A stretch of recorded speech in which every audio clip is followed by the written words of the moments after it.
So I'd been digging into Genesis 21:33, the story of Abraham, where he, for the first time, used the name of God, everlasting God. And that had captivated me. I thought, why did he come up with, use a new name that had never been used to call on God? Elohim didn't satisfy him. Yahweh wasn't the right word or name. They all have meanings. El Shaddai just didn't do it. Adonai wasn't right. I need a new name. And he said, you're Olam. You're Olam El, everlasting God. And it doesn't just mean that God is eternal. It means that he's the God outside of time, who lives in eternity, the timeless realm. One lexicon says it means the most distant times both ways, past and present and future. But that really, even that definition violates the concept of Olam, because anytime you use the word time to define it, you just violated it, the concept of Olam. You can't use the word time, even distant time. He's the God of eternity that is outside of time, that sees yesterday, today, and forever all at once. Isaiah 46:10 says he declares the end from the beginning. God is the only person that doesn't start at the beginning. He starts at the end. He sees the end, and he declares the end from the beginning. And then he backs up and begins to unfold the process.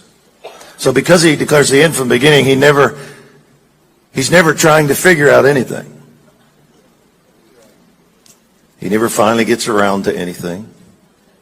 He never finally decides anything. He's always moving toward what he's already seen. So before the fall ever took place, he had prepared the cross, the lamb. Isn't that awesome? He's never trying to figure out, how can I outsmart the devil? He's already outsmarted the devil before the devil's made his move.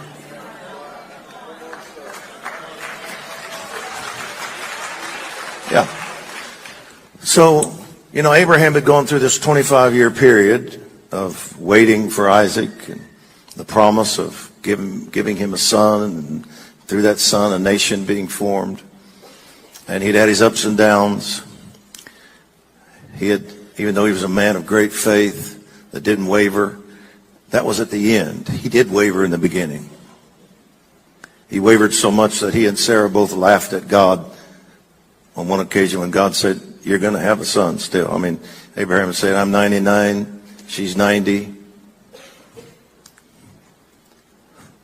This ain't going to happen. And Sarah had, not only were they past the age of childbearing, she had been barren all along. So it wasn't just old age, it was just her body was not even able to reproduce, ever. And they had wavered, and they wavered so much that they finally connived, and Ishmael came along. He entered into a relationship with his maid. Twice, in his weakness and fear, he told King, because he was afraid maybe the king would want to take Sarah. Sarah was certainly in her younger years, very beautiful, scriptures say. And he said, if they may want you as one of their wives, so let's just tell them you're my sister, so they won't kill me to get you. That's covenant breaking as far as I'm concerned. It's certainly lying. But Abraham is not known and spoken of by God as the covenant breaker or the liar or the unfaithful one or the waverer. Because God, even when he calls us, when he called Abraham, and he can look ahead and say, he's going to mess up here. Yeah. But I've already seen the end. And I know that I can clean all that up and I can transform this man and I can put what I need in him. And when all's said and done, he won't be the covenant breaker. He'll be the covenant keeper. And he won't be the liar. He'll be my friend. And he won't be the wavering man that has to connive with his wife's maid. He'll be the he'll be the father of faith. And Abraham was saying, you know, the God who's outside of time that can cleanse my past, get me to the future he saw for me. Even in spite of my failures, he can navigate me through all that. How did you do that? And he calls on the God who can heal the past, deal with the present, and guarantees the future. And the Lord said to me, if you're going to take out the giants, one of the gloves you're going to have to wear is a faith that I'm bigger than your failures. And then when I called this nation to be the greatest stronghold beachhead on the planet for the gospel, don't miss that, please. The strongest, greatest base, beachhead for the gospel of Jesus Christ on planet Earth. When I called this nation to be that, I knew she would fail. I knew there would be broken covenants with the native people. I knew the slavery issue would come. I knew 60 million babies would be aborted. But I know that my blood can cleanse from all of that. And I looked ahead and I saw I can get this done through this nation. And I tell people my faith is not in America's goodness. And when people decry our past and say, God can't, I say, my faith is that the blood of Jesus cleanses from all sin and unrighteousness, all of it. But in the early 2017, I had, I would often go to the verse and read Genesis 21:33, and it happened in Beersheba, a place called Beersheba, means the well of covenant. And I probably read it hundreds of times. Just think about it, meditate on it. But the Lord said, I want you to go to Beersheba again. And I started to open my Bible. And he said, no, I don't want you to go to Beersheba in the Bible. I want you to go to Beersheba. I want you to go to that well, to that place. I have an impartation for you there. It's time to get the gloves. At a new level. It's not that I didn't already understand Olam, everlasting God and covenant, but he said, I want you to go to that place where Genesis 21:33 took place and get the gloves. And I did. There's just a lot of packed. You can buy the little book, Giants Will Fall, read about the demonic encounter I had in the Istanbul airport when the enemy tried to insert himself into that process. But that's not my point for tonight. My point is that while I was there, Chuck said, I want to go with you. And we'll go together. And you go to Beersheba and get your gloves. And when you come back to Jerusalem, we'll do some services together. So on the way back from my trip to Beersheba, he called me, and he does what he does frequently. He gave me a phrase that he said God had spoken to him for me. He said, I don't know what it means, but it's for you. And God will tell you what it means, and you're supposed to speak on it tonight. And I tell people, and they laugh like that, sometimes I say, there's probably at least 50 times in my life when this man has looked at me and given me either one word or a phrase and said, I don't know what that means, but you're supposed to speak on it. He's done that to me 10 minutes before I get up to speak.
And sometimes I just think, these prophets can be annoying.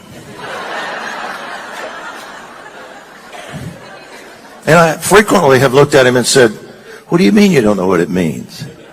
You're the prophet. What's it mean? Well, I don't know. God didn't tell me. He didn't tell you.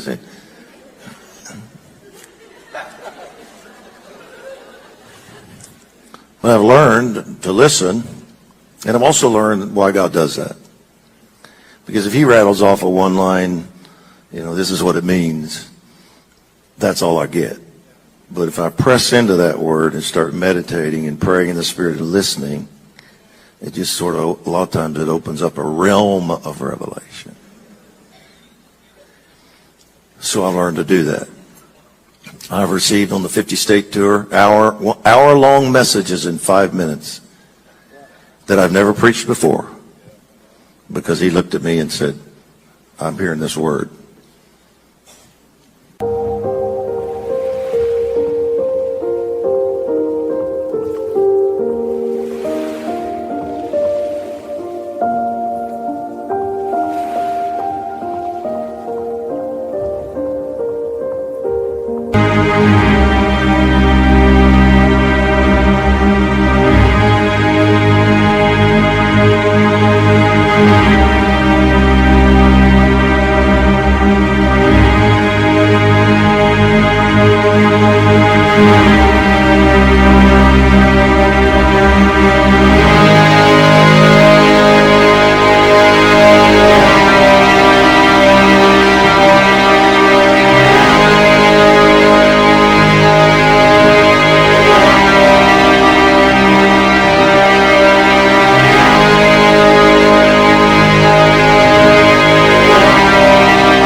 you.